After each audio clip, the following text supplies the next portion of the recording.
Olivia, did you hear from Kyla today? No. Okay. I Nothing. can give It's- a little part.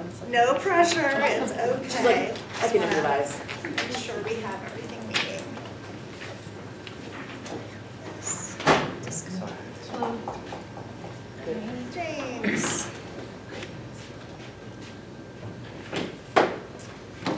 Okay.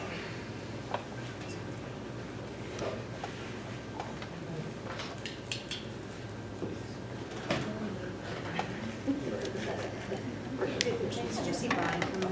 I thought I did, and then I didn't. You did. I thought I saw him go through the door and then he disappeared. Good. That was, the Let's give him one more minute. You see. Oh, he is.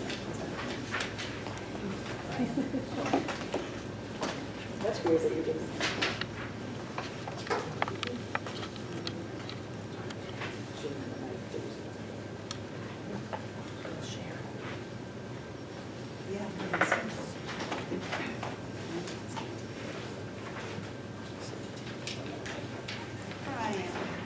We didn't start yet, you're good. No, we didn't. We can share. No, it's fine.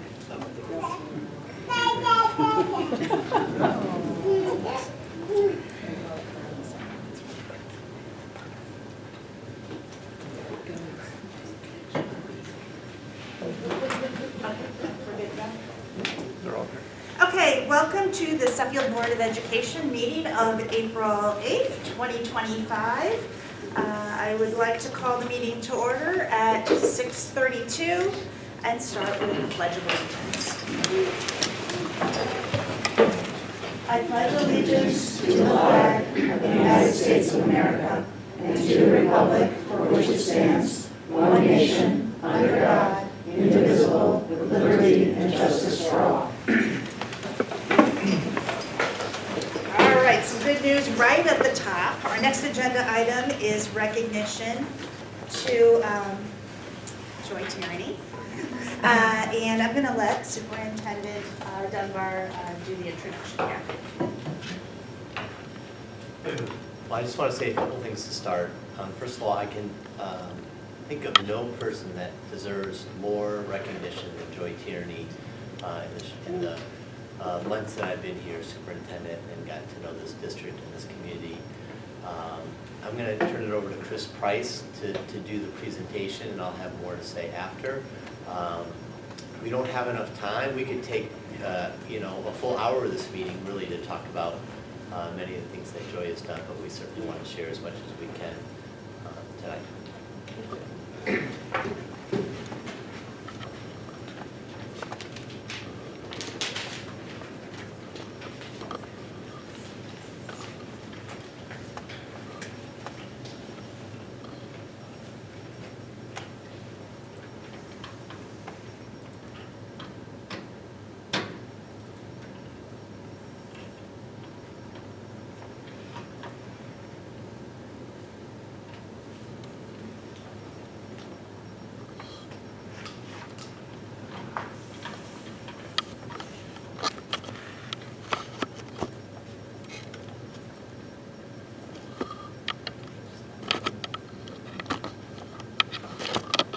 So good evening, everyone. As Matt mentioned, Melissa and I could probably stand up here for a full hour and share accolades about Joy, but we will do our best to do it in a short time frame. So tonight we have the pleasure of recognizing someone whose impact at McAllister goes far beyond the shelves of the library. Our library media specialist, Joy Tierney, is truly the heart of our school community. Each week, she brings the magic of reading, the power of research, and the importance of digital citizenship to every single class through her fixed schedule of weekly classes. Her passion for literacy is contagious, and her dedication to nurturing curious, thoughtful, and responsible learners is evident in everything she does. Her contributions don't stop there. We have an incredibly long list of the activities that Joy leads beyond her daily instruction. She goes above and beyond in so many meaningful ways, championing equity through inclusive book selections, thoughtful conversations, and bringing those books alive through unique experiences of meeting the authors themselves. Within our One Book, One School opportunities that she creates for our students, she helps to teach our students how to examine themselves and their own lives through the books that they read by way of a lens of the books being mirrors, windows, and sliding glass doors. She helps teach our students and our staff to encourage students to see themselves, see the world in a completely different way than they do in their own lives, or perhaps even change their opinions.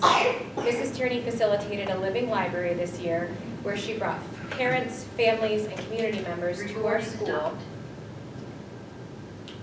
What does that mean? Push the wrong button. No, I'm just joking. It's your fault. There you go. But these individuals came to share their own unique experiences and stories with our students. The feedback was astounding, and we look forward to making this experience more available to our entire student population moving forward.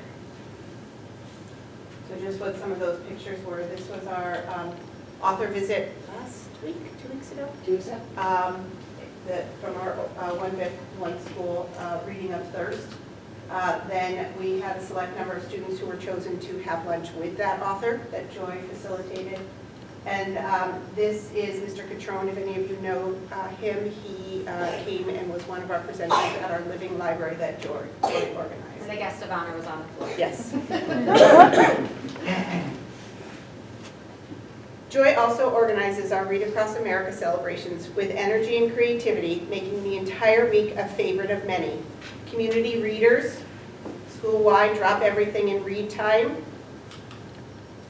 This was our trip to Spalding. Even our mystery readers kick off our month-long Reading March Madness that culminated today in McAllister choosing, hopefully I got it right, Dragons Love Tacos as our favorite book for our school year. These were some of our mystery readers during Read Across America Week that Joy brought to our program. And there is our famous March Madness bracket. Recording in progress. I swear I didn't touch any other buttons. This year, Joy has added to her commitment to developing our students into strong advocates for change and fairness, fostering kindness through book clubs and community outreach programs that connect our students to the world beyond our walls. She took her Kindness Club to Suffield Community Aid to sort out donations from our annual Super Bowl food drive, and she also took this group to a soup kitchen to experience what it feels like to help others less fortunate than yourselves. This initiative wasn't even entirely driven by Mrs. Tierney. The students asked for this as they felt passionate about the book that they were reading, and they wanted to do more within their own community to help serve others.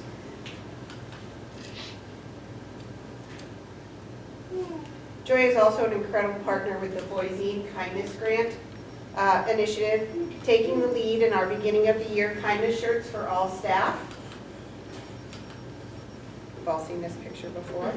Partnering with our grade 5 student council, we have seen Joy collaborate on our Kindness Matters, yard signs, and Kindness Rock project. Most recently, we are very excited, she's exploring the possibility with the Voisins of McAllister getting a certified facility dog.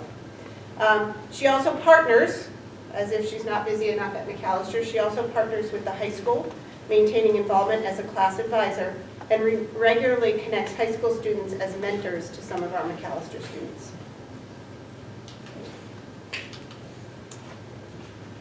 Every Friday morning, Joy helps to bring our weekly news show to life. She organizes this, she records all of the segments, she edits, and she produces, bringing a news show cast to our students each Friday morning that's fun, silly, and it also has a lot of important information. These segments allow our students to not only hear from one another, but they get to see their classmates bring the news to life, much like the live broadcast that we watch as adults. These segments are informative and enjoyable to our students, and they often feature happenings within the community, and they allow for our students' presentation skills to be developed each and every week. Our list of the amazing things that Joy leads at McAllister every day is very long. She organizes with Heather Goldstein our Before and After School Connections program. She's a team mentor to a new teacher, the lead teacher for the K-12 Library Media Specialist, and also a member of McAllister's Team Leader team. She's partnered with Kent Memorial Library, in the fall, bringing every third grade class to the library at the beginning of the year to get a library card and explore our town library. She's hosted a Saturday visit with the Connecticut Kid Governor, a morning bring your adult to the library, nutmeg book challenges.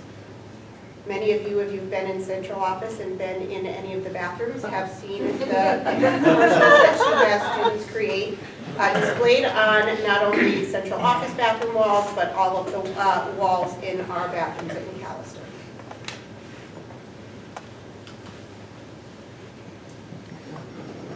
She inspires not only a love of books, but a love of learning and a love of one another. We're incredibly fortunate to have her. Today we celebrate her dedication, her leadership, and the countless ways that she enriches our school each and every day. We often say the library is the heart of the school, and that in turn makes Joy the heart of McAllister. So, please join us in giving a heartfelt thank you to our outstanding library media specialist, Joy Tierney. McAllister is lucky to have you, and Suffield is proud to have you as one of our amazing educators. Thank you.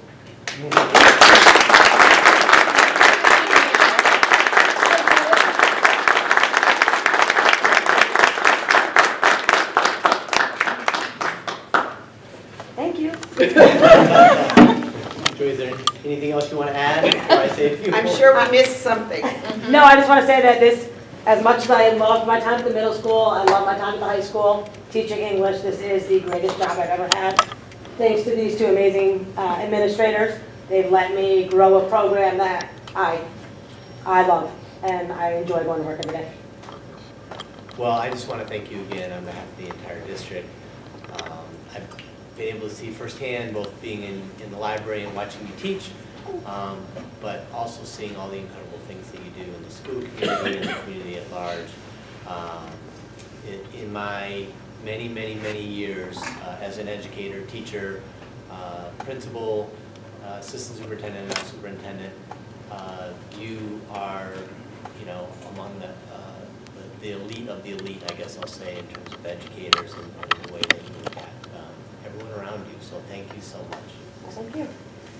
We have a little presentation for you, and we'd like to get a picture of the Board of Education, if you don't mind. Of course. Before we do the picture, I do want to ask the board if they want to address anything. Sometimes we take the picture and then everything breaks down and we don't have a chance to say thank you ourselves. And I will start by saying, I know that you have been through a lot of schools before your library career started, because you had my children. At every school, you've been impactful. It doesn't surprise me that you're impactful at McAllister, and I'm really, really happy that we get to give you this award. Thank you. Thank you. I actually asked my twins who are in 5th grade, and they gave me 2 short Yelp reviews.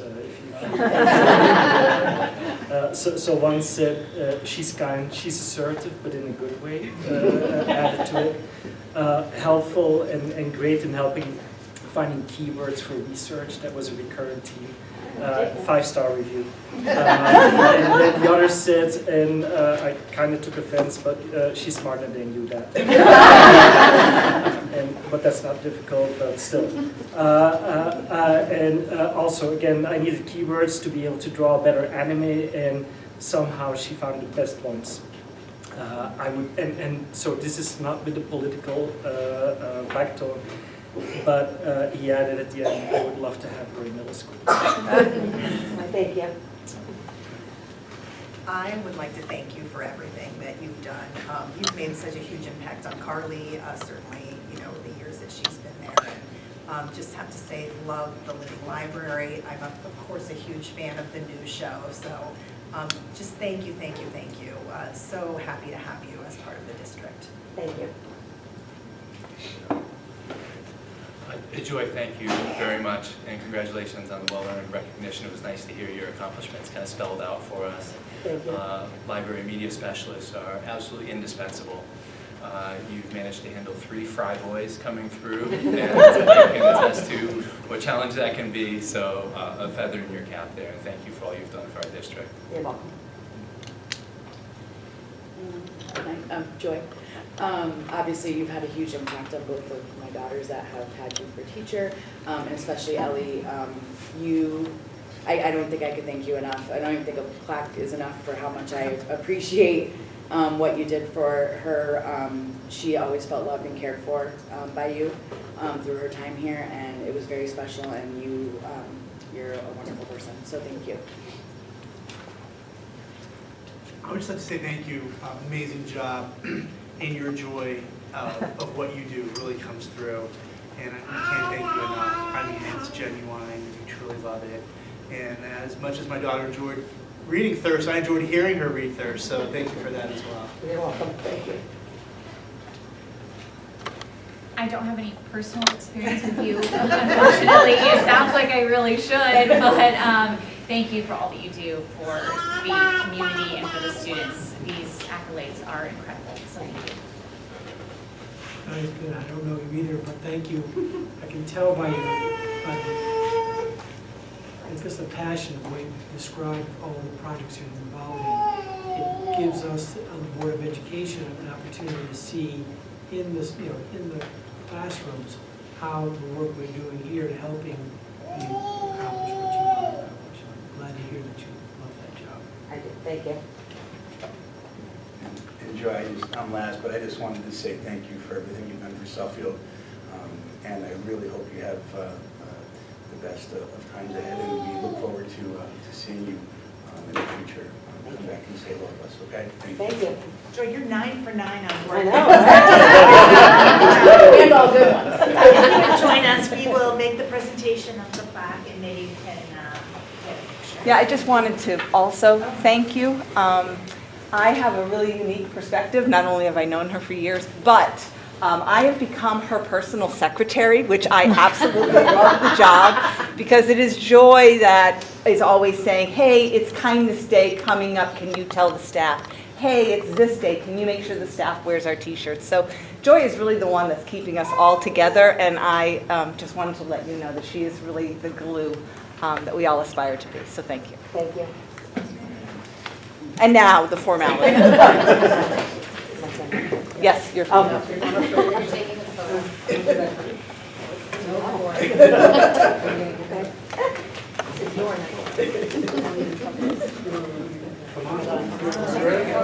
Oh, front and center, awesome. Don't need to stand in front of it. Get a picture. No, go ahead.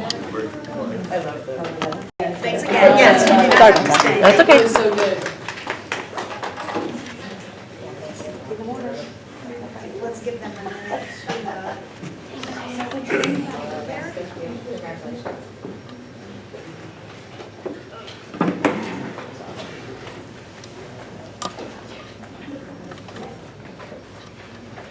Okay. We will move to the next agenda item, Suffield High School student representatives. We will look to Olivia Mischel to share everything.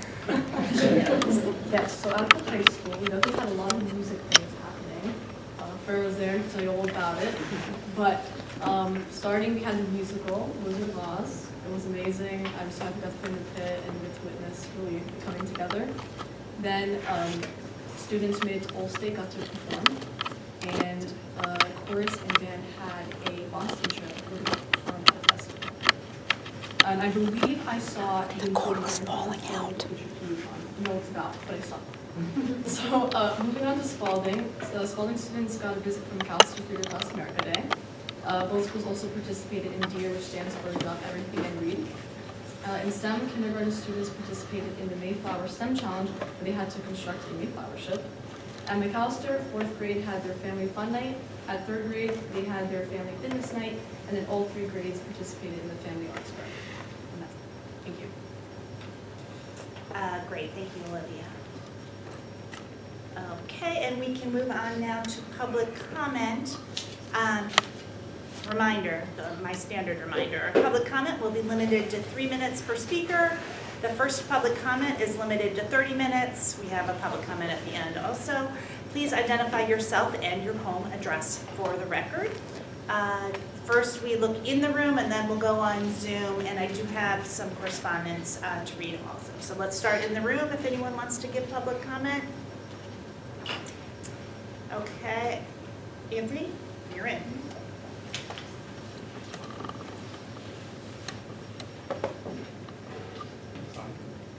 Hello, everybody. I'm actually really happy that that happened because I'm here to talk about librarians.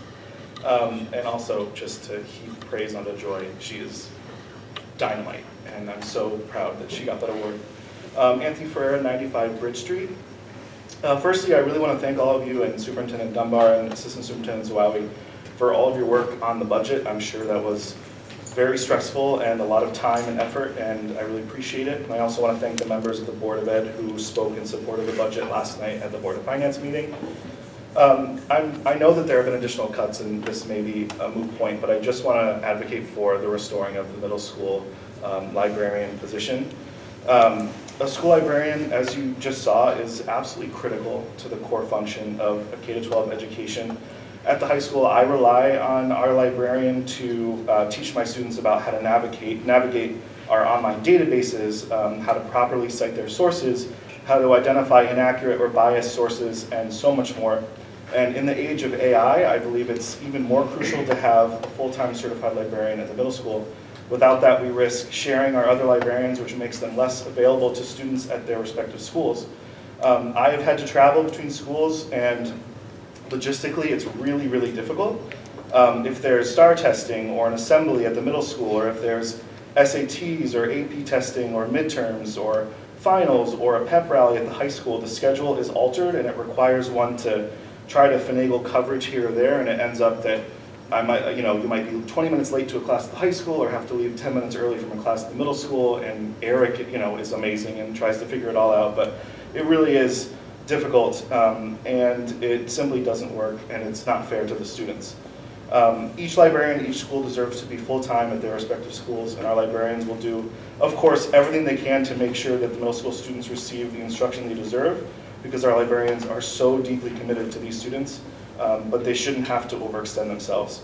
Our students deserve full-time access to a certified librarian in their own schools. Thank you for your time. Great, thank you.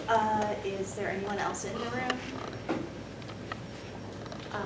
Or online? Can you see if anyone's raising a hand or? Okay, I have two submitted correspondence that I will read. The first is from Amy Healy, who sent her address, and I have it. I'm sorry, I printed it out before she said that, so.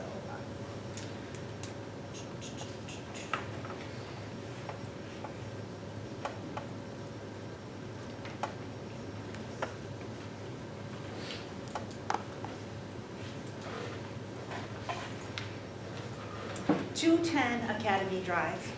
Sorry for that. To the Suffield Board of Education members, I know determining the yearly budget for SPS is a difficult and time-consuming process, and I appreciate all your hard work. However, I do want to make my opinion clear on one particular proposed cut. I believe it would be extremely poor decision to cut the middle school librarian position. As a parent who has volunteered on a regular basis in the libraries of Spalding, McAllister, and SMS, I have seen firsthand how hard our librarians work to do their jobs in an exemplary manner. Eliminating the middle school position would be foolhardy on many levels, including one, not having a full-time trained librarian at the middle school does a disservice to the students and teachers who need to use the library and receive guidance from a librarian. Two, the sixth graders all have 1/4 of library research skills taught by the middle school librarian. Would the other district librarians be expected to cover this? Three, putting additional expectations on the other district librarians outside their buildings is unfair and takes them away from providing services to their own school. And 4, who will have oversight on the middle school collection, order new books, weed outdated books from the collection, design displays in the library, help students navigate the research process, and filter out the noise created by artificial intelligence in any internet search. These are functions that must be filled by a certified school librarian. For these and many more reasons, I strongly oppose removing the middle school librarian position. I urge you to re-examine the budget and find a way to keep this necessary position. Removing it for even a year will be detrimental to our students and teachers. Okay, the next correspondence is from Libby Began, and I don't have an address on this, which is my. Cross Street. Cross Street. Just cross the street. Across the street. No, cross. Cross the street. Okay, Libby Beacon, Cross Street. Good afternoon. I am writing to strongly oppose the proposed elimination of the librarian position in our school system. The role of a librarian is more critical than ever as they provide essential support in literacy, digital safety, and research skills. Studies consistently show a positive correlation between access to well-funded libraries and academic success.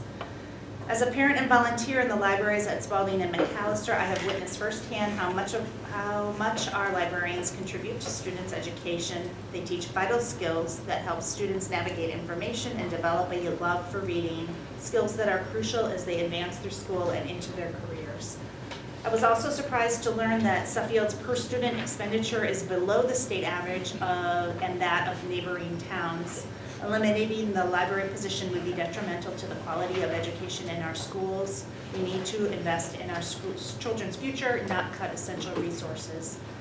Specifically, the middle school librarian position is vital for teaching 6th graders research skills and supporting both students and teachers. Without a full-time librarian, the responsibilities would likely fall on other librarians, which is unfair and would reduce their ability to serve their own schools.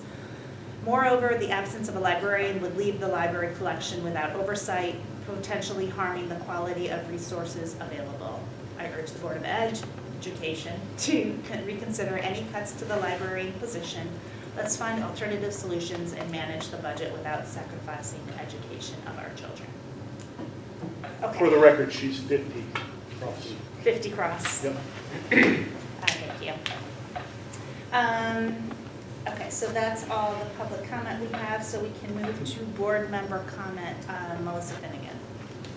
Okay, I just have a statement I'd like to read. In regards to the recent comments being made on Facebook by my fellow board members, I want to respond to the reasoning behind removing the library media specialist at the middle school. In the several hours spent in finance meetings, we were told that the administration feels that a pause in hiring for this position for next year was due to many factors. First, they explained that they felt that the curriculum for all of the libraries across the district needed to be reviewed over the next year, solidifying a strong K-12 curriculum. Second, with the union constraints put on the administration and board, it is very difficult to cut teachers, especially those at a higher step.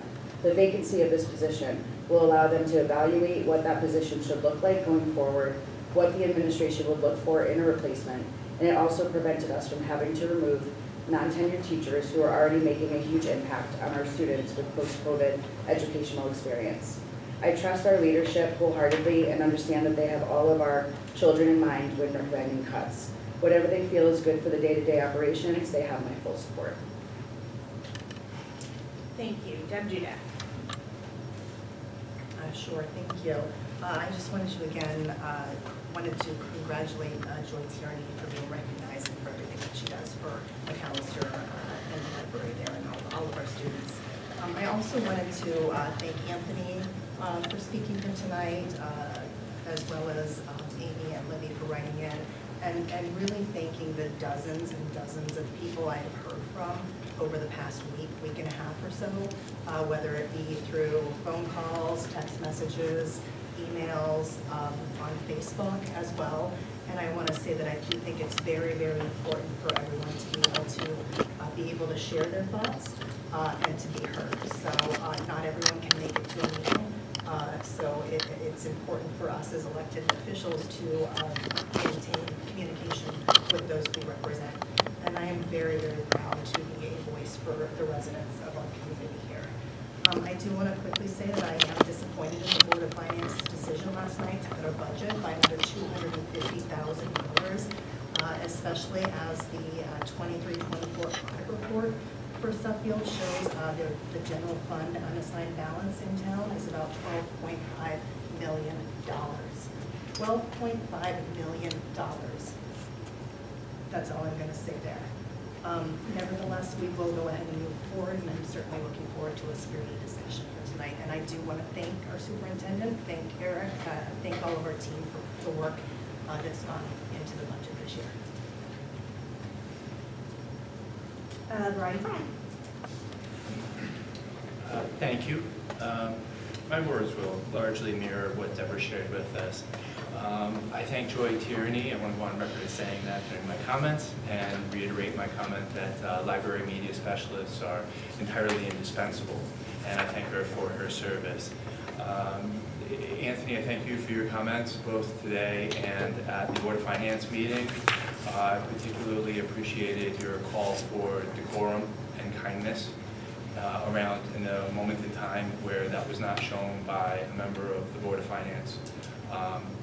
The community needs to hear people call one another to task to do the right thing. I thank you for standing up and doing that.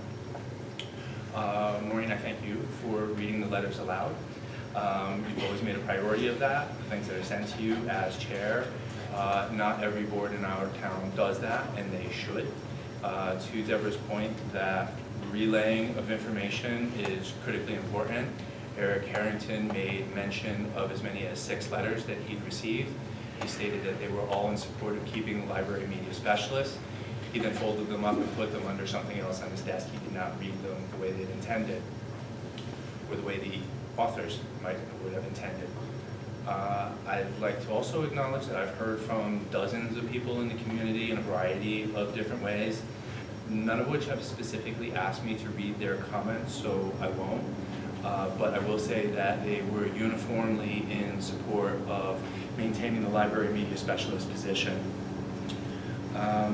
If you had told me 7 odd years ago when I joined this board that there would be any chance that I might be okay with and support the idea of not having a librarian, a media specialist at any one of our schools, I've called you crazy, and I would not have allowed that to happen on my watch. I am not comfortable with it happening.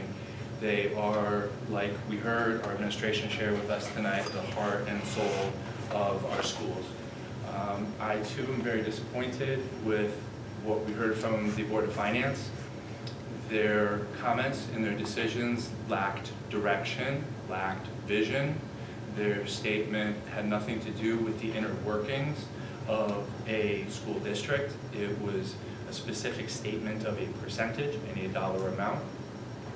And I feel as though they ignored what they heard from their constituents. They heard loud and clear that there was opposition to eliminating the library media specialist, and they turned a blind eye to that. So I rebuke the comments and the statements made by the Board of Finance. That being said, I look forward to a conversation this evening and a genuine and sincere attempt to wrestle with challenging numbers, but land in a place where we preserve the middle school library media specialist. Thank you. James Hall. I'll lie down note for a second. I just want to mention the international night that happened at the middle school, March 25th. I know every year I make a point of mentioning it, partly because I participate in it, being former Belgian and partly French, but also because I think it's a really important event in these times of divisiveness and recognizing diversity that we promote this event more. I still am a little bit saddened by the fact that we don't promote it more in the school itself. I don't think students understand that even if they're not international, that they can participate and come and eat the food and participate in the event. It was a really fun night, again, this time organized by Ms. Bent and Ms. Kopf from the World Language Department. We had representatives from Germany, China, Hong Kong, Puerto Rico, Jamaica, Cote d'Ivoire, Hungary, and then Belgium and France. All presenting food, drink, one even did dancing, which we did a big dance all together. All the kids did presentations on their countries.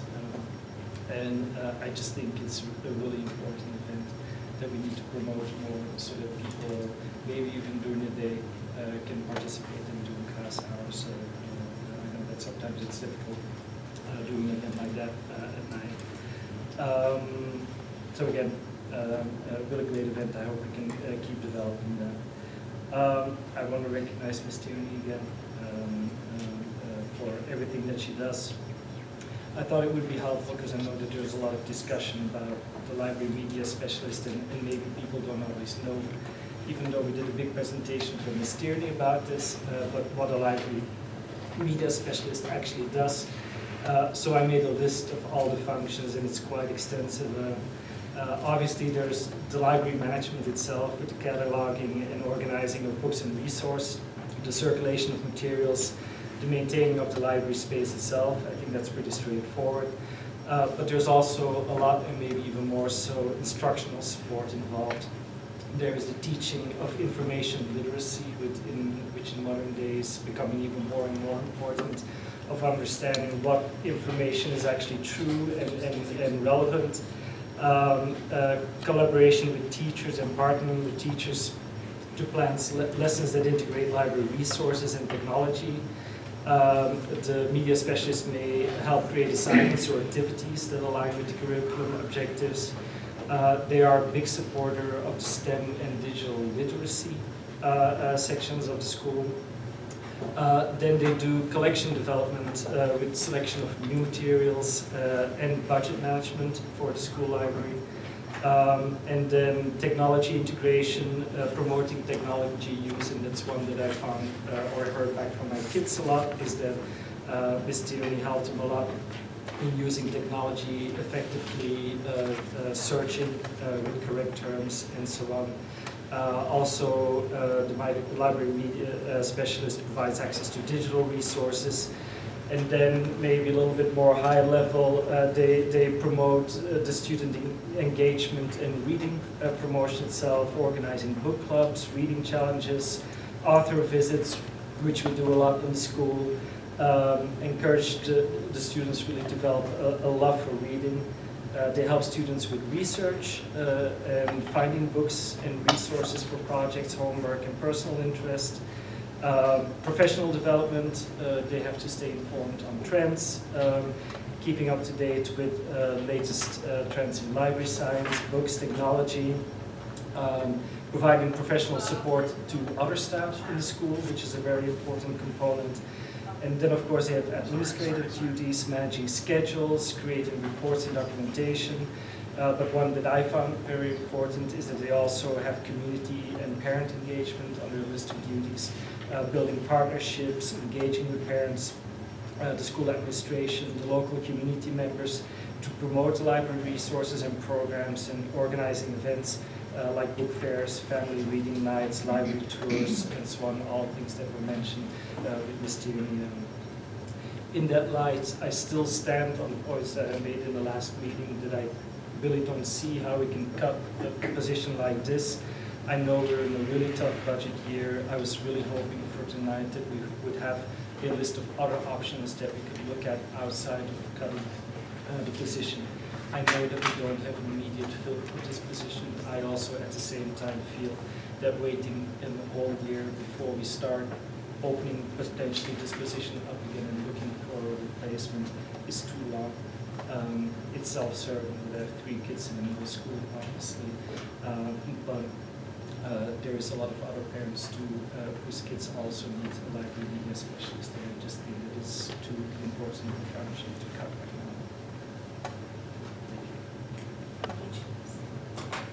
Gianna.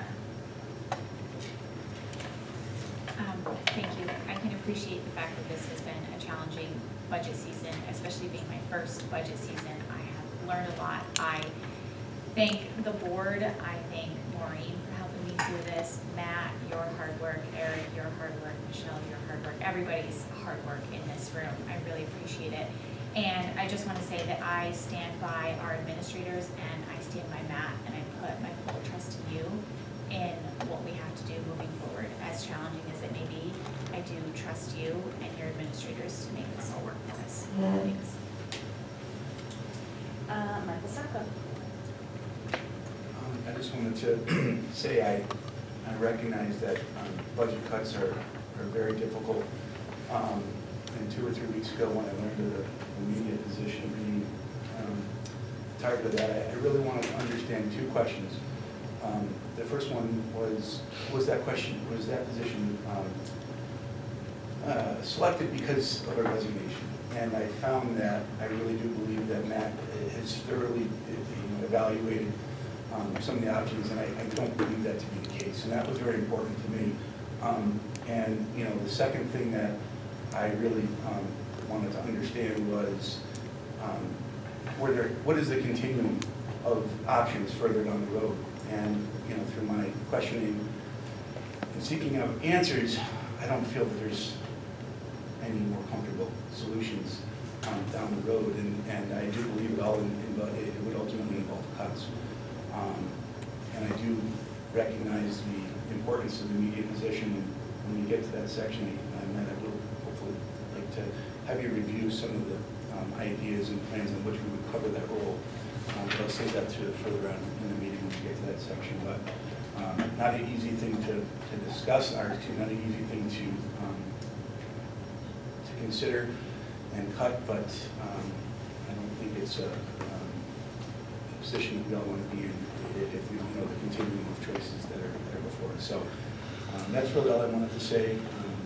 Back to you, Marie. Thank you, Michael. Greg. Thank you. I'd like to support my colleague Melissa Finnegan's points as to why we voted to accept the suggestion that we do not fill an upcoming vacancy of media specialist. No one wants to leave this position unfilled, but given the financial realities, trade-offs must be made, especially considering that 1 or 2 current employees would conceivably have to be let go to restore a soon-be vacant and maybe difficult to fill role. This part I hesitated, but I want to say it. I want to take a little issue with my colleague Brian Fry for characterizing the Board of Finance as somehow careless in the passage of a budget that had a record increase and record budget increase and a record tax increase on the population. That said, I suspect we will all work really hard to build the most workable budget we can. I want to extend my support for the decisions, difficult as they were, that Matt made in assembling this budget, responding to our initial cuts, and as I see numbers here, in response to the additional cuts made by the Board of Finance. Thanks. Okay, and Sam. Thank you, Maureen. I don't think anyone's saying the library media specialist role isn't important. It's important. So are a number of other roles. And I think in an era where we have record inflation, uncertain economic times, yes, the town has a surplus, but for how long? We are a very well-run town financially. We try to be conservative in the way that we spend the constituents' money. And so I agree, having to make a cut isn't fun. Library media specialist roles are very important, but so are math roles, English roles, so are the arts, so is music. So I would just say that this has been a very challenging budget season. We are choosing to forego filling a position so that we can save other roles of people, of teachers, who are in their jobs today, making an impact today. Secondly, these roles are often challenging to fill. So think about, could we fill this come this particular fall? Maybe, maybe not. Do we deploy those resources in an empty role and then have to let other teachers go, less tenured teachers. And then lastly, we as a board unanimously voted for Matt Dunbar to be our superintendent and our leader. We have to trust him and give him the support he needs to make the decisions to lead our school. And so I would just urge everyone that just to think about that and what we could do together to help Matt get us through these challenging financial times, and look forward to the plan that we will have so our children are supported in those library yards. Thanks, Sam. I've got no comment at this time, but we'll have a second crack at it later. So we can now move to reports to the board. Superintendent report.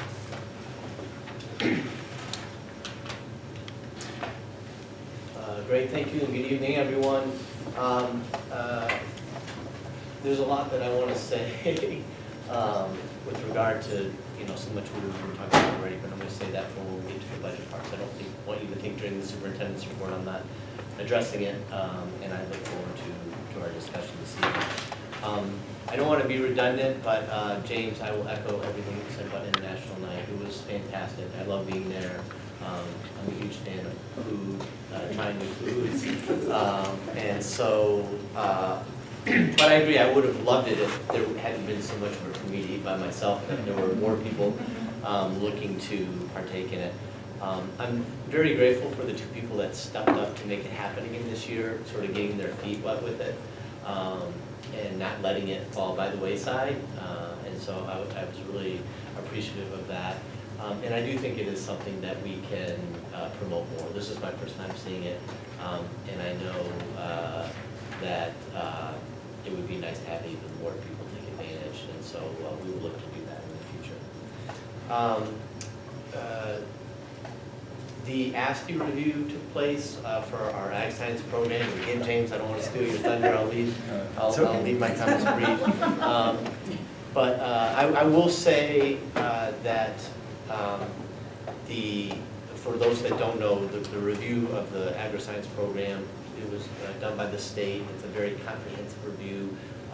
Everyone involved, led by Laurel Flom in the program, had to put forth a great deal of effort to get ready for the visit, to provide documentation, to really reflect on their strengths and things they would like to see improve. And I had an opportunity to be there both as part of a panel that answered questions, but also at the end to hear the recommendations from the state committee. And it was glowing, and you should all be proud of the things that the state had to say about our program. In terms of their critical feedback, to be honest with you, I think they struggled in some cases to come up with it. I think we talked about a couple of bricks that we need to fix on something going up to a door, which I agree with totally, but usually you don't get to that kind of granular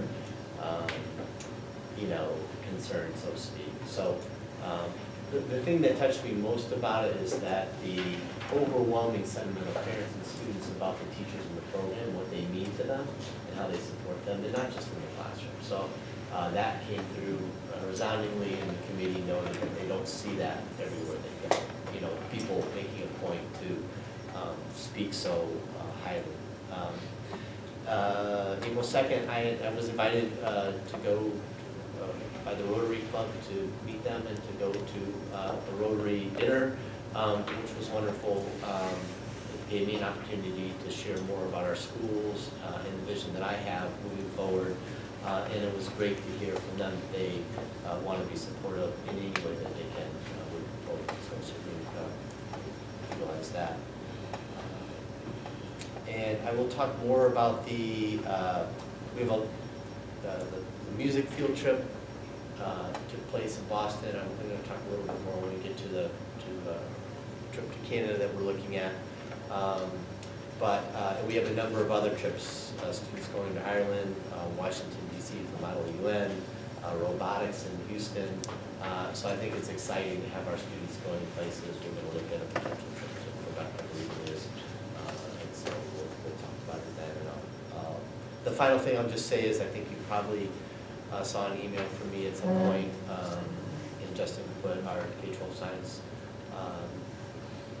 coach about Earth Week coming up, and the special visitor that we have, Dan Kinzer, coming. I think it's going to be a tremendous experience for our students in our district, and it's pretty unique to have somebody like that coming to our school to spend a full week. So thank you to Justin, and we look forward to all the events that we do. Thank you. Okay, great. Okay, we will move on to the board chair reports. I apologize, I have most of my notes on my phone because my computer did not do its job today. Okay, since the last business meeting, I survived Read Across America. The fifth graders, they took it easy on me. Then some of the budget-related stuff, I know you know most of this as a superintendent, or as a board chair report. We presented to the Board of Finance last week. I wanted to thank the board members who were able to come and actually give a special thank you to all the district administrators who took their time to come out that night in support of our presentation. That was a big effort and very, very happily received. I believe we presented a summary to the Board of Finance last night, and we'll be going through all of that later. The end is in sight for the budget season. One last thing I wanted to address in support of our board's upstanding reputation. Okay, so we moved our meeting to tonight in response to some date pressures on our budget process. The Board of Finance met yesterday to do their deliberations on our budget, deliberations that had to be completed before we can do our addressing of the budget tonight. So our second scheduled meeting of the month was too close to the date of the public hearing. There are rules about that, but we have to have it submitted before the public hearing. Spring break is next week with many of us, including me, unavailable. So we did poll our board members for availability on different days this week. Tonight was the date that had everyone available, so I'm glad it did work out for today. So the point with all of this is that there was no intent to link to a pre-scheduled library commission meeting. Every board member here can attest to that, and I just wanted to make sure that that was communicated in support of the board and its processes. And that's it for my board chair report. We can move to the business manager's report. I just have a few things as part of the report. So first with food service, I think as you're all aware, our food service director is provided by Aramark. We're currently operating with an interim food service director provided by Aramark. She is on site every day, so I think we're getting good support there. We're also getting support, significant support from the Aramark district manager. So we have the state review coming up the week. They'll be on site the week of April 21st. So we've not been through a state food service review since 2019. So I think it feels like we're well prepared for that. But their job is to find things that we're doing wrong. So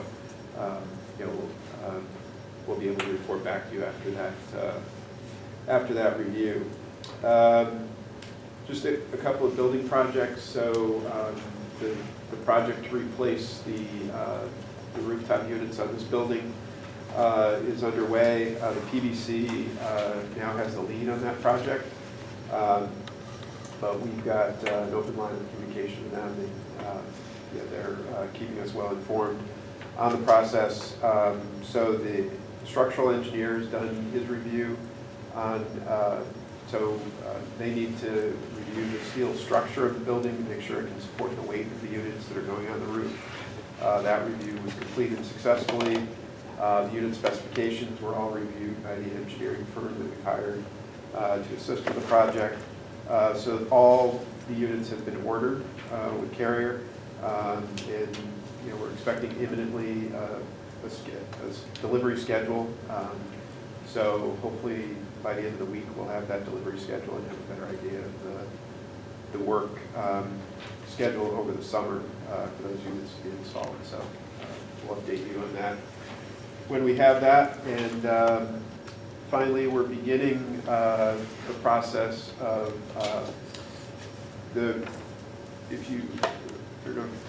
this building has 2 portions of the roof that are shingled, pitched and shingled roofs.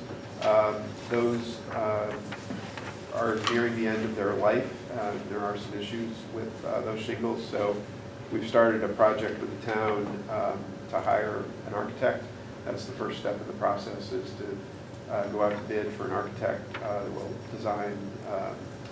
engineer and design the project and help through the process. So that would be summer of 2026 at the earliest before we'd be re-shingling the roof, but that process is underway with the town. So that's all I had.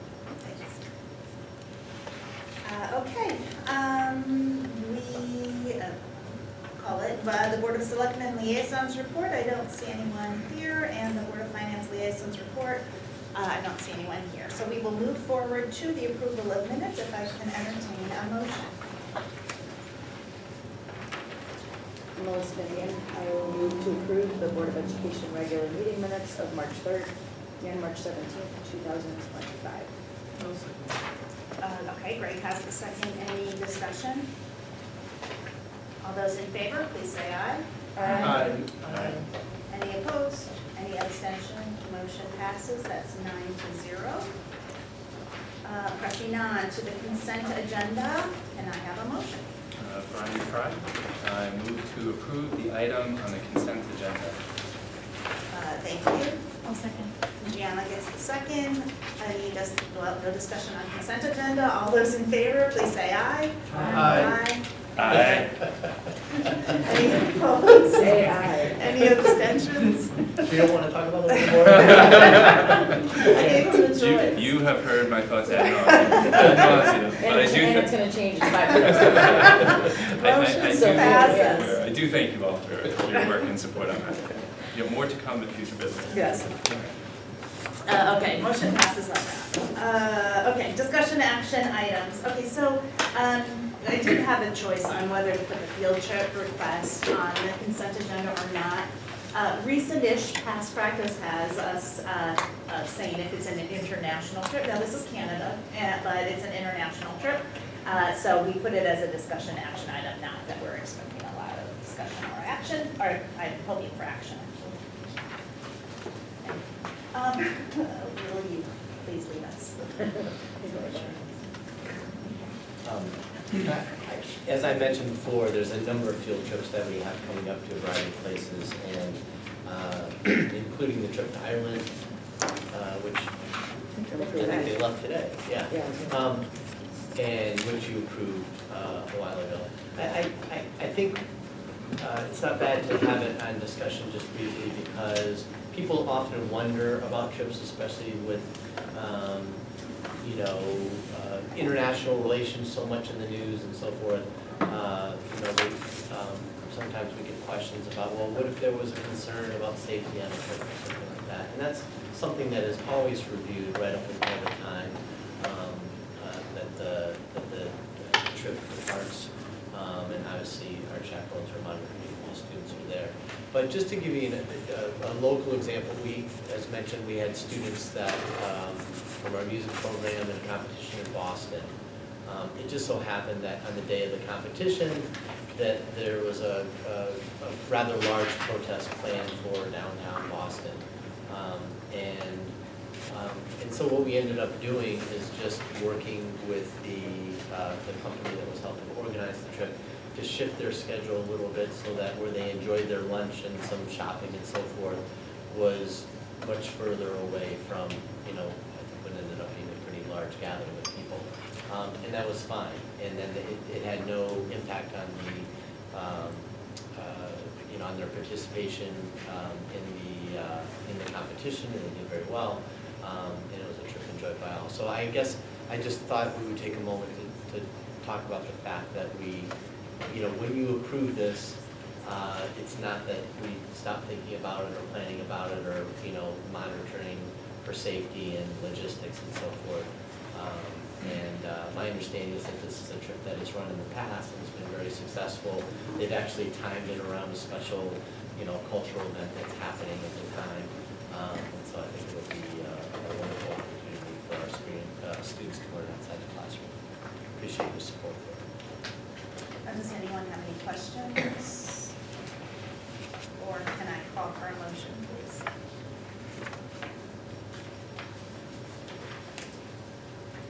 Melissa Finnegan. I move to approve the Suffield High School field trip request to Canada, February 5th through the 9th of 2026. I'll second. Sam Taskin with the second. All those in favor, please, any further discussion? All those in favor, please say aye. Aye. Any opposed? Any abstentions? Okay, 9-0 on that. Thank you, Superintendent Putnam. Okay, moving on to another action item, the Healthy Foods certification for this coming year. I'm gonna give it to Business Manager Remington. Yeah, this is an annual certification that the board is required to take action on by the state. So it's just certifying that we follow the Healthy Foods regulations and that we don't offer food from outside food service in schools. Okay. So there is a two-part approval that will require two separate votes. If there's any discussion at this time, or do you want to? All right, why don't we press on with the motion, and then we can see if anyone has any discussion. Melissa knows that I'm itching. You do. I was just about to push the button and I'm like, It's my favorite. I'm gonna let James Ball do it. Okay, so, motion one, required vote for participation in healthy food option of HFC. Pursuant to CGS section 10-215F, the Suffield Board of Education certifies that all food items offered for sale to students in the schools under its jurisdiction and not exempted from Connecticut nutrition standards published by the Connecticut State Department of Education will comply with the Connecticut nutrition standards during the period of July 1, 2025 through June 30, 2026.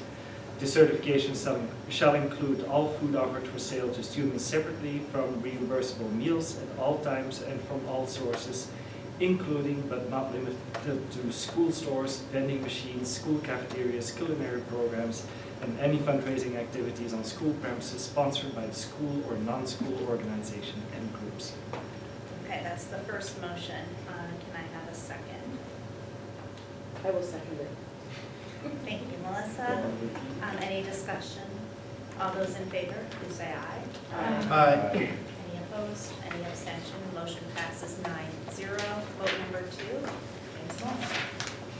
Required vote for food exemptions for the Board of Ed's voting yes to the health food option of HFC. The motion and BOE approved meeting minutes must reflect a yes or no vote to allow food exemptions. The Suffield Board of Education will allow the sale to students of food items that do not meet Connecticut nutrition standards, provided that the following conditions are met. 1. The sale is in connection with an event occurring after the end of the regular school day or on the weekend. 2. The sale is at the location of the event. And 3. The food items are not sold from a vending machine or school store. Event is an occurrence that involves more than just a regularly scheduled practice, meeting, or extracurricular activity. For example, soccer games, school plays, and interscholastic debates are events, but soccer practices, play rehearsals, and debating meetings are not. The regular school day is the period from midnight before to 30 minutes after the end of the official school day. Location means where the event is being held and must be the same place as the food sales. Okay, thank you.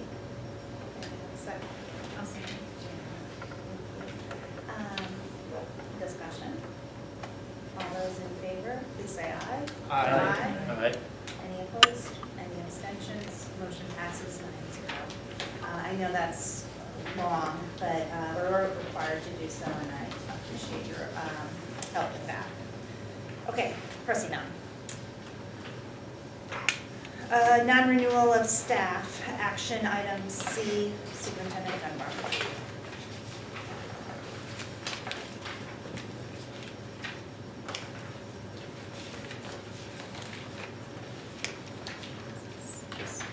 Sorry, let me just get to the right page here.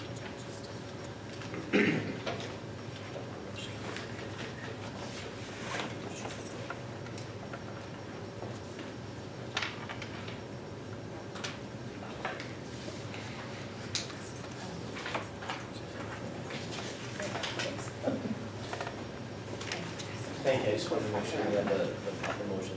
This is a step that most districts throughout the school district take, or throughout the state take each year with regard to, in this case, non-renewal of long-term substitutes.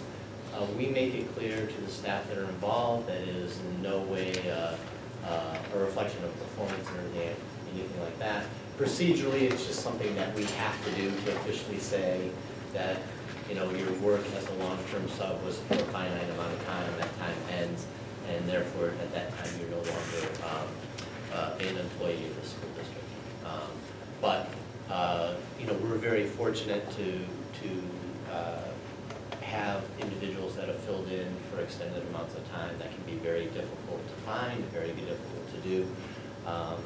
And so, you know, appreciate the fact and make sure that they know we appreciate their efforts. And I just want to reiterate with all of you that this is just simply a procedural step that we have to take each year.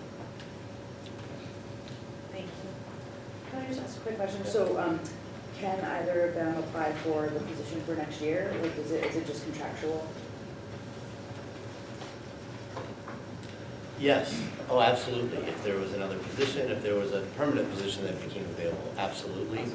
It's just a matter of if the board didn't take this position, then it could be seen as a position that wasn't ended and extended, and therefore maybe they were owed a position. Okay. So again, it's something that every school district does at this time each year. Thank you. Okay. Is there any interest in making a motion on this one? I can go ahead and do that.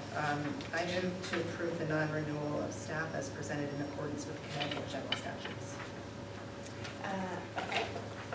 I'll second. Sam Toscan with a second. Any further discussion on this? Call for a vote. All those in favor, please say aye. Aye. Aye. Any opposed? Any abstention? Motion passes 9-0. Great. Look at us burning through these. Okay. Action item D, discussion and possible action on the fiscal year 2026 budget.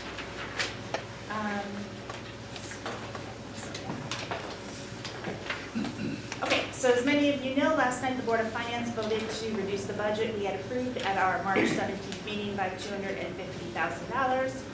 Our next step will be to advance a budget that ties to that number, and we'll present it at the public hearing on April 23rd with a town vote scheduled for May 7th. So I'm sure those dates will be circulating, so in the nearish future. Superintendent Dunbar and Business Manager Remington have prepared a plan to help us get to the $250,000 without further personnel cuts beyond the 6 full-time employees already contemplated in the BOE meeting that you are aware of. Okay, let me hand it over to Superintendent Dunbar. Thank you. If you take a look at the proposed FY26 budget reductions, there's a couple of colors involved in the chart. I just want to walk you through our thinking at this time and how we might proceed, with the additional reduction that we received last evening. The first thing that I wanted to mention is just that we all know that this is an unusually challenging budget year. I think every budget year has its challenges. I've been working on budgets for many, many years, and I can't think of one that is as challenging as this one is. And I know from talking to many other superintendents in the state, they would tell you the same thing. We have detailed kind of those three major factors that have had such an impact on the budget. The health benefits, salaries, and special education. So I don't want to necessarily rehash all that. What I would say to you is that as we go through this proposal for your consideration, I have concerns about this as well, because of how tight the budget is. And so, you know, I want you to know that we have spent, with Michelle as well, but Eric and I have spent an uncomfortable amount of hours. I think we're going to take a break from each other for a while after, but going over and over and over. And as you also know, the landscape is constantly changing. Has been and will continue to change. There was a huge shortfall in special education money. Now we seem to have gotten some of that back, but you know, each day we're looking at potential outplacements, and so it's never set. It's dynamic, and so you know, it's been more than a roller coaster ride, I would say, because of, you know, things that are happening at the state level and you know, challenges as locally as well. So I want to just walk you through what we're proposing, and then I'll get to talking about the library media position and some other things as well. But first I want you to see kind of what's contained in what we're proposing. So to get to the $250,000, the first one was an easier one, and that was OPEB, the other post-employment benefits. That is not something that I've typically seen change a whole lot in a budget year. That was a pleasant surprise. So we can apply that $92,000. You know, originally we had it in at I think $50,000. So we can apply that money to the budget, which is a great help. There was a lot of discussion about personnel turnover, and if you remember, we talked about the fact that we had one retirement in our teaching force this year, and that, despite the fact that we took the step of even offering some incentives to try to, perhaps encourage some people that were on the fence to think about it, as much as we don't want to see people go. But we didn't have, any other retirements. And so,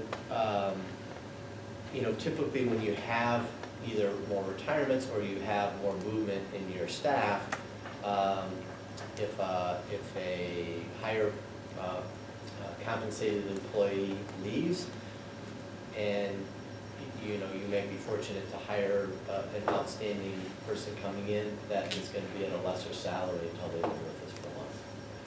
That is happening less and less. It is much more difficult to find replacements, and we're either paying the same amount of money, or in some cases we even have to pay more to get a position that might be very hard to find. In addition, because we knew how tight this was, we aren't applying the saving, any savings that we've had from absorbing positions has gone directly to the salary line. So we're not applying any of that to the personnel turnover line. The third factor that influences our thinking is that when you look at, I think this year was budgeted for $200,000, that's kind of been typical. We didn't come close to making that. Despite our best efforts. And so, I think there was discussion even at, some of the Board of Finance meetings where it was saying, well, you have room in personnel turnover, you could add to that, that's probably low. We don't feel that it's low. So that is a risk, I would say, that we are taking by saying, okay, we will work even harder this year, if that's possible, in the years coming up, to be even more mindful of where there might be some savings that we can, accrue along the way. That's something we will be watching, very tight. I will be even more adamant with administrators in the district as they're hiring, and frankly, saving, myself from myself in some cases in terms of when we're looking at really scrutinizing our hiring to make sure that we are getting a great candidate, but that we aren't just jumping to hire, somebody that might cost more. So those are all things that go into, making that work. So in this case, we did increase the personnel turnover by $50,000. Willing to take that risk, I guess you could say, and we'll manage it as carefully as possible because we're trying to, prevent further cuts.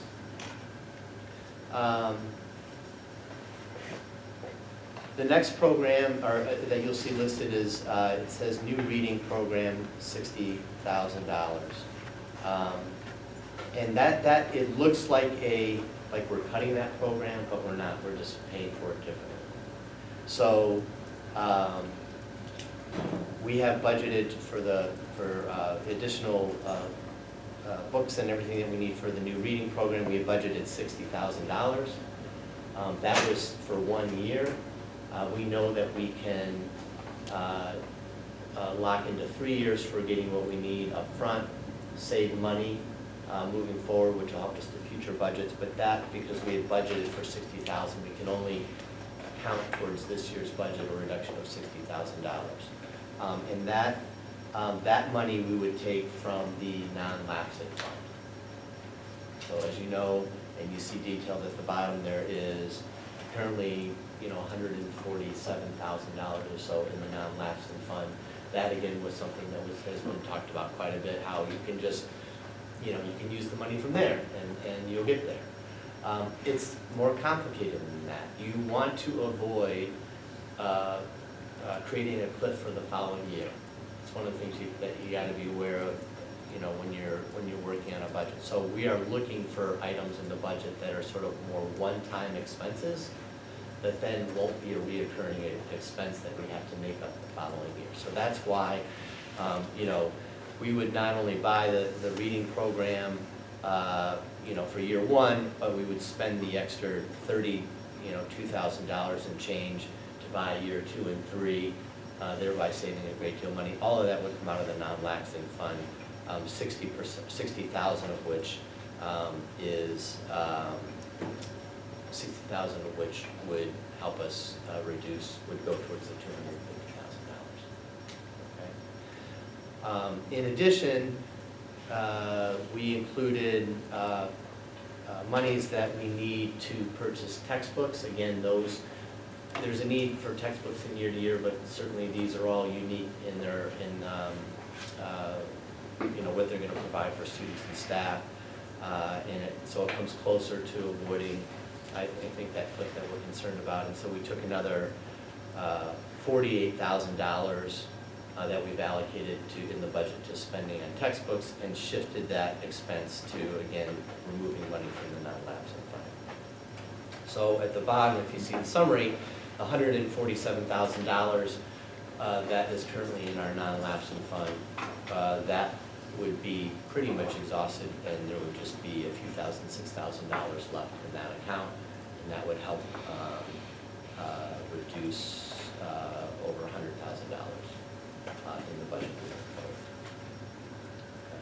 forward. So when you put all those things together, that adds up to the $250,000. That's how we arrived at that.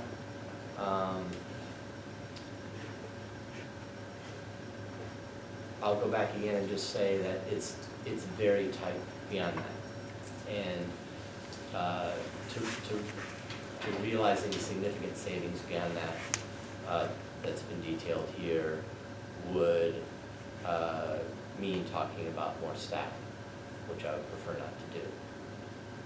So do you have any questions about this before I move on to talking about library media and some other things that I want to talk about? Yeah, one quick one. And I do appreciate the idea that any money used from the non-lapsing fund would be one-off expenses, so it's not building in for future expenses going forward. My understanding, and we only just created that account just a few years ago, is that it requires approval of the Board of Finance to release those funds that they, okay, I'll be happy to understand the right way, because that was my understanding.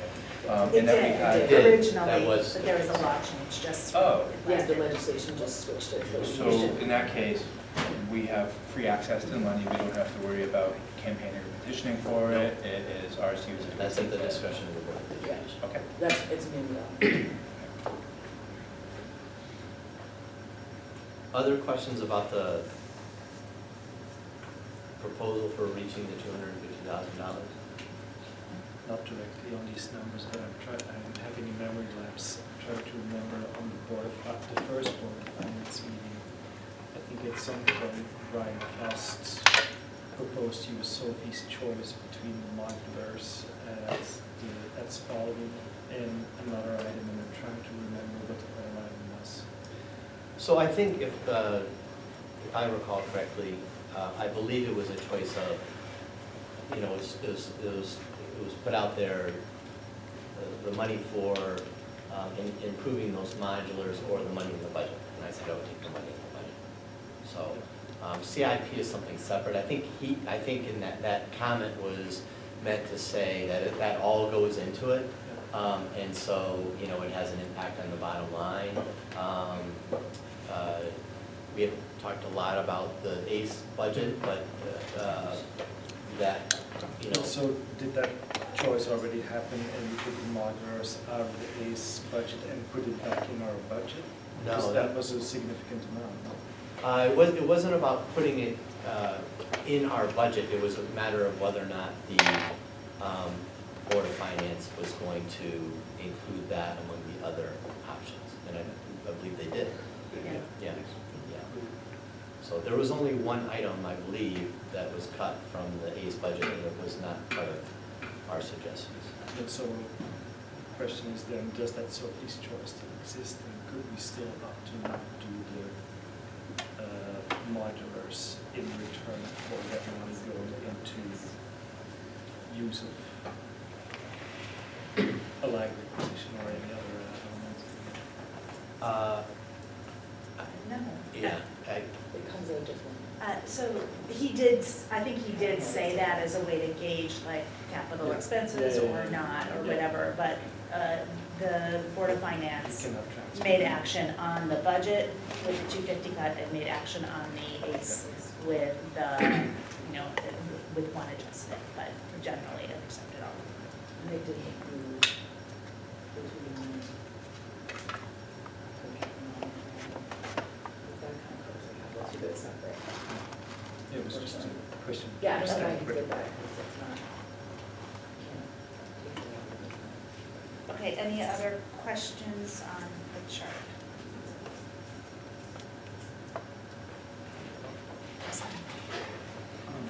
Maureen, I have a question not related to this, it's related to overall cuts, if you don't mind. So Matt, earlier in my public comment, I just wanted to ask, I know that, you know, the cut of the librarian position is a very critical decision we all have to make, but I know that there's also a sentiment there that that role won't be, the tasks and duties, and I did like your list, it was really helpful, but can you just kind of iterate, I know you said this in the past meeting, kind of some of the ways in which those tasks will be, you know, covered? I just want to make sure that we all understand that. Yeah, I will definitely cover that. There's more I want to get to before that. but Very good. Absolutely. Thank you. Just wanted to make sure everyone was clear about what we were looking at in terms of, you know, the initial proposal of 250,000. So if you're all set, I would like to share some thoughts with regard to the library media position. The first thing I would say, in all sincerity, is that with regard to library media, I'm not delving into other aspects, but with regard to library media, I think I can say that I agree with everything that was said by everyone in this room. Right. I don't think anyone's wrong. So I guess I want to make that very clear, that I think we all agree in this room about the importance of library media. I certainly do. It's something that I feel strongly about and that I have for my entire career. Okay. So while this is a difficult proposition, it should not be seen as a referendum, in my opinion, on the importance of library media. And, you know, not to use Joy, but you can see the impact that she has. And so, I don't consider that lightly, but we have a lot of needs right now. And again, these were all comments that were shared, you know, on all sides of the issue. So I just want to say that I think that that everyone is right in with the thinking on it, and I think that the position is very important. The next thing I would say is in terms of support and trust, I feel that from everyone. I think we, as a central office, I wanted to say we feel that. So it's not a situation where, you know, disagreement or looking at it differently, to me, changes support or trust for us. And so, you know, I want to make that clear as well. I think there is a commitment, and I've stated this publicly a number of times from the moment it was proposed, to subcommittee meetings, to Board of Ed meetings, to Board of Finance meetings, including the most recent one, that it would be my goal as superintendent to bring the position back as soon as possible, but I think we need to take a hard look at the role of the position. And I know some of this I'm restating as well. To me, I want our district to have a cohesive and strong library media program. And I think we have silos of strength, and I think that we need to work on looking at, you know, where the middle school guaranteed experiences for students and what we want our library media program to look at that level. I think we need to clarify that, and I want to do that with our library media specialists, and specifically Joy McAllister's library media and Tess at the high school. I have met with them on multiple occasions leading up to this because I wanted to make sure that they were aware of my support for the program, and this was no indication of like a, you know, what's this, you know, the start of something bigger or something like that, you know, with regard to library media. I do, and I think they see possibilities for doing just that, for working together to look at the program and really kind of fleshing out what should be happening at all levels. They have a unique perspective because they're, you know, they see what the kids are going to get before they come up, and that may need to change a little bit, and what students are going to be receiving and experiencing when they get to high school. And that is changing. That is changing right now. It's been changing this year. It does not look like what it looked like last year. And I think Tess is going to continue to grow it and make it even better. I've been very impressed with what's happened so far. So with all that going on, you know, we talk about cuts, we talk about elimination. I know pause was mentioned, I prefer that. And I would call it reflection also. It's a chance to, you know, take this time, yes, while also satisfying, you know, a difficult budget time, to really take a hard look and make sure, work on our vision for the program and making it better.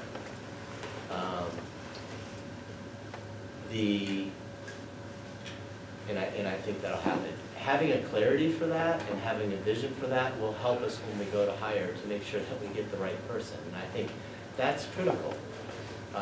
I'll take 3 more of Joy, please, right? We would all like that. But she's obviously very special. And so you want to have, you know, you really want to flesh it out so you know the strengths that you're looking for beyond being a wonderful person and something that's going to be, and James, you fleshed out many of the things. But, you know, where that focus is going to be, sometimes library media programs really integrate more technology at the middle school level. Sometimes You know, they are building on the research that they know is going to come in at the high school. There's a lot of different ways that it can go. It's not clear to me yet what that is for us, and I think that's part of what we need to do. And then I just want to talk a little bit again about hiring. It is very difficult. We were very fortunate to, my biggest concern when I became superintendent was whether or not we were going to have a library media specialist at the high school, because it was looking very bleak in terms of the number of applicants we have and the quality. And you can't sacrifice in the quality. You have to, you know, do your best to find the very best person and the right person for the program. And so we were fortunate, so fortunate to find somebody. Had that not worked out, I think we would be talking right now about how are we going to, what are we going to do with regard to that. So it may require us to look, and again, in sort of envisioning what we want it to look like K-12, but it may require us to talk about whether or not there may be someone that we want to help develop within our ranks right now, over the course of a year to get ready. I don't know, that could be a possibility. And it is easier to, I want to be careful, attract and recruit and retain, a quality person when you know what the program is going to look like and what you want and what they can expect and help build when they come. So, not ideal necessarily to put things off, but at the same time, I feel like it's an opportunity to get to your patience. It will, in the short term, it will mean that we have to do some sharing. The schedule at the middle school as it stands is not so, in terms of what is sort of guaranteed and what we absolutely have to have somebody there for, is not as demanding right now as it might be when we re-envision the program. But yes, there are things that we need to cover. And I would expect that all of our library media specialists would play some role in that, and I also think it gives them an opportunity to sort of see it for themselves too, as we're re-envisioning. And so yes, it would involve some of that. It's going to involve utilizing some staff. We wouldn't expect them to be in the library all the time, so if there's students that need to come out to get books and so forth, we'll have that covered. But that doesn't need, necessarily a library media specialist to do that. Do I feel, are we giving a little bit up in the short term? Yes. I'm always willing to do that when ultimately you're getting to something better. There's something else I wanted to say. I am committed to bringing the position back as soon as possible. Certainly within a year.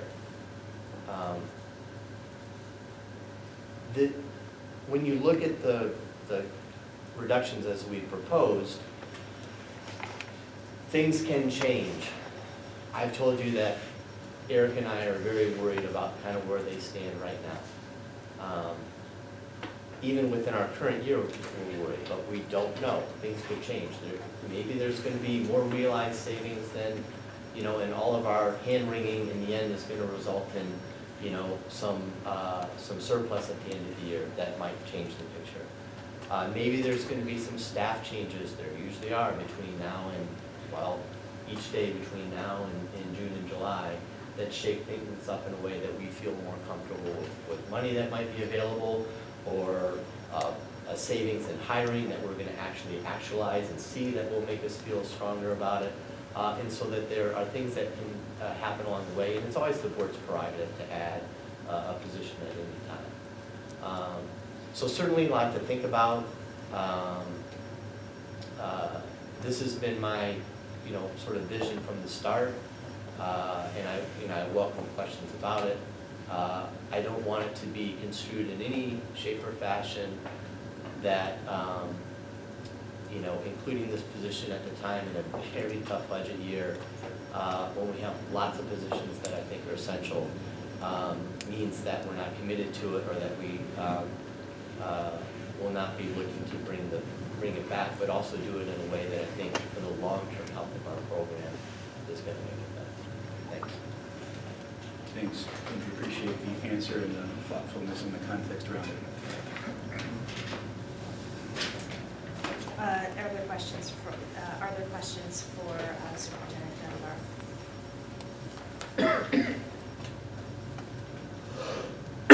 Sorry, it's not meant to be a poking question, but if there would have been cuts to other positions, did you have an idea of potential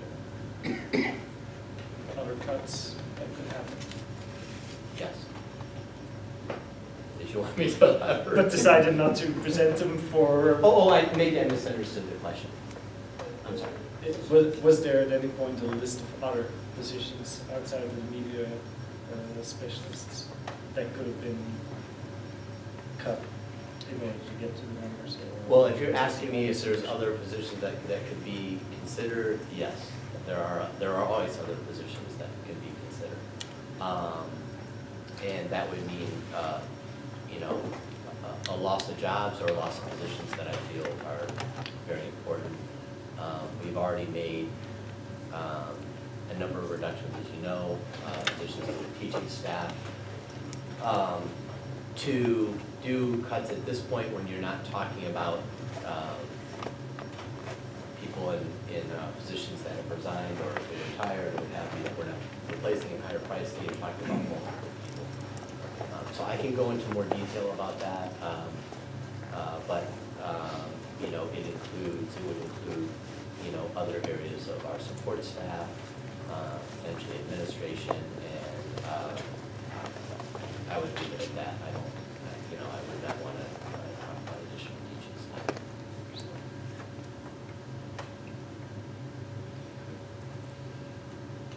I think it might be late for this year, but maybe a suggestion for next year.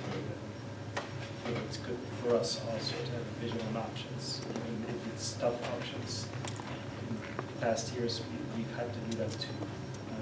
But I think it's not like a bunch of choices, but I think it's good to have a vision of potential other elements for it.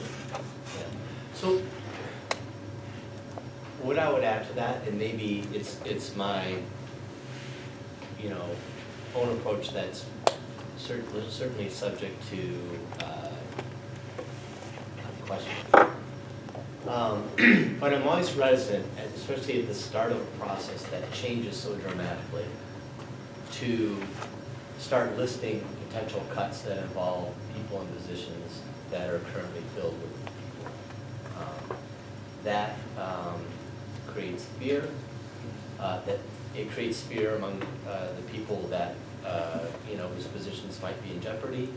It creates fear in people whose positions aren't in jeopardy, but they figure there must be jeopardy. And it also sometimes, I think, is open to interpretation by others. Well, if it's been spoken by the superintendent, it must be a possibility, right? It must be able to be done. And so what we're left with right now is really tough decisions, not that the ones that we've made so far are tough, but so that's why it's not trying to be, I just think in our list would have been, much longer before we, would have been much longer had we not known about some of the changes at the state level, which occurred right in the middle of this. So, at what point do you go out and it just, I think we're fortunate to have really good people in this district, and I think continuity is important. I think stability is important, and so when you're recruiting and when you want to get great people to come, they want to know they're going to a place where there's not a laundry list each year. And so, I guess that's the way I would describe it.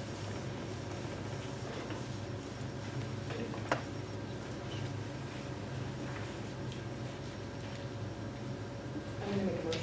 I'm going to discuss, so. Yeah. I move to approve the 2025-2026 Board of Education budget as presented in the amount of $42,025,928 which is an increase of $2,528,540, or 6.40%. Okay. I second. Okay. What was the 6.4. 6.4? It's with the 175. No, yeah, I thought you said 6.04. Oh, sorry, did I? No, No, I was you're probably. right, I might have, sorry. Sorry. I'm just stumbling over one. I still second. Okay, Jenny still has the second. Okay, is there further I know most people spoke on it during board member comment, but is there further discussion? Yes, I would just like to quickly say a few things.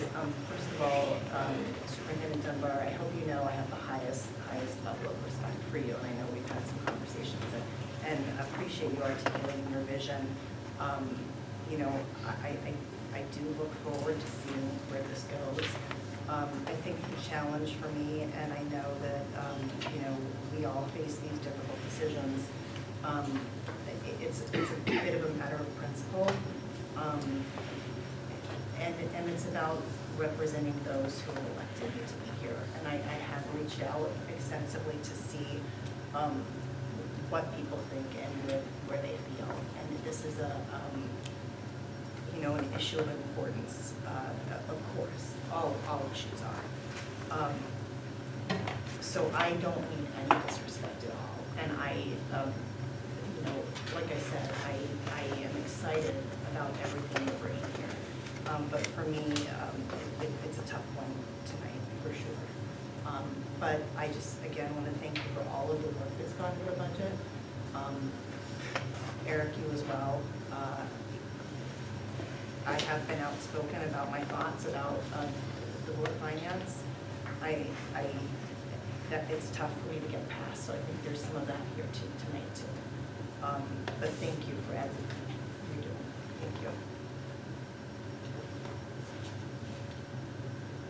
If I could just add one thing, not necessarily, it's regarding the budget. You know, we're talking about cost problems, right, expense problems. We have a revenue problem in that when you look at the excess cost reimbursement that the state promises us versus what's funded for special education costs, we're at 75% when they say they'll pay 100.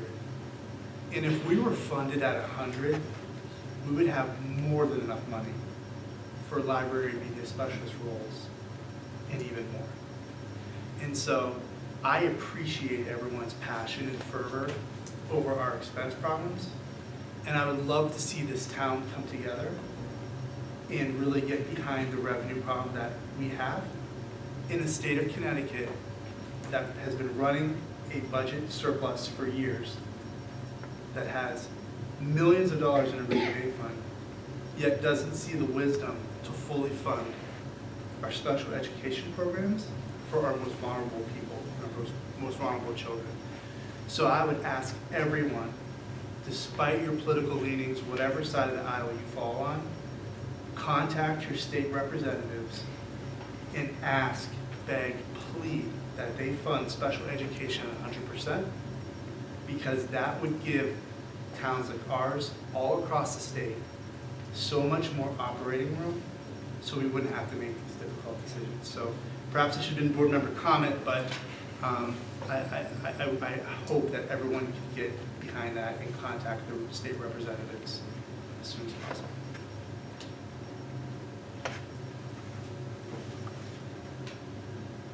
I want to echo Deborah and Sam in saying thank you for a very thorough budget process. You know, it's a difficult one. I also appreciate all the other board members and their comments. I know it's a difficult one this year. We may have our disagreements, but I'm happy that we can still discuss things civilly. And like Deborah said, I think in the end I'm a little bit stuck on the fact that it is an important position that I difficultly push myself in eliminating. also with the knowledge, like I just said, that I would have loved to maybe see what the other options are. And I know that that's in a public meeting difficult, but then maybe in our finance subcommittee we could go over a potential list of other cuts that were possible that we can able to replace this one. I also agree that this is a very difficult budget year, but every year has been a difficult budget year, and this one may have been more difficult than others, but we've had some really tough ones in recent history even. I am worried still, like I expressed in the last meeting, that next year is going to be a difficult budget year too. I mean, everything that's happening at the federal level, I can only see things imploding more, and I am truly, truly worried that that is going to mean that we are not going to be able to bring this position back when push comes to shove next year in budget season.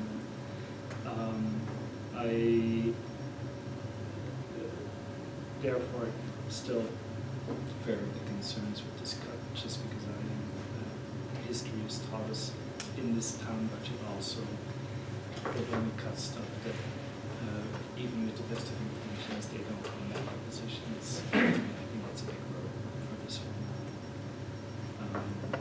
But again, I do appreciate you and everything that you've done in the budget season. It's not a reflection.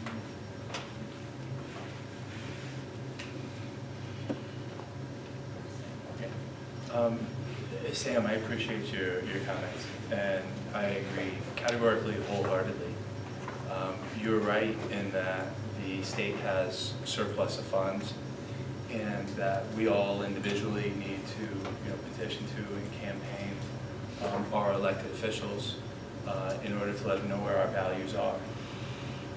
I would also point out that the town of Suffield has a rainy day fund in excess of $12 million. And that we, in fact, are those elected officials, and that this is our time to advocate for the things that we feel represent our core values.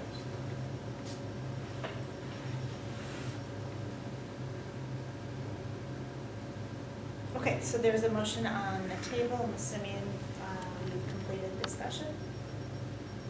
Okay, so I will call for a vote. All those in favor of the motion as stated by Melissa Finnegan, please say aye.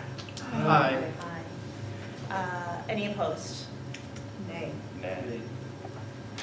Any abstentions? No. Okay, so that motion passes 6-3 to 0. Thank you for your work, and thanks for leading the way on that. Okay, we can press on now. Thank you for waiting. We have the math interventions at Palliser Intermediate School.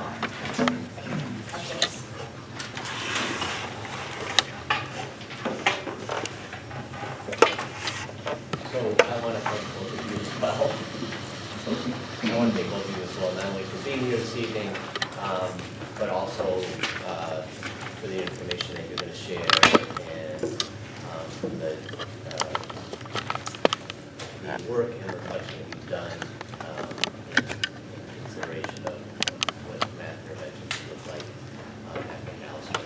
I would just say, as our primary board members, and I believe this has been, we've talked about this, at the board level,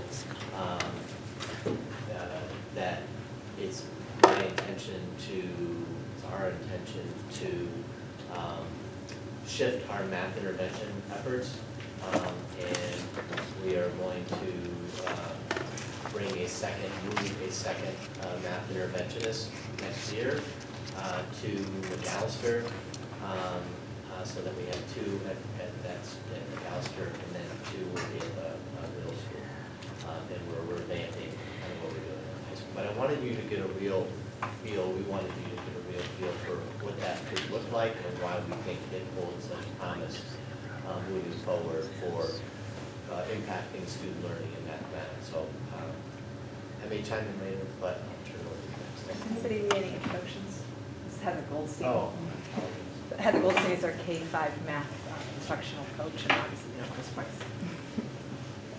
So thank you again for taking the time to listen this evening to our proposal. So as Matt shared, the proposal is to shift the one of the secondary math interventionists to McAllister. So Heather and I are here to really share with you the why in the work that we've been doing, some very simple data that highlights one of the reasons why, and then to really talk about what those two roles may look like.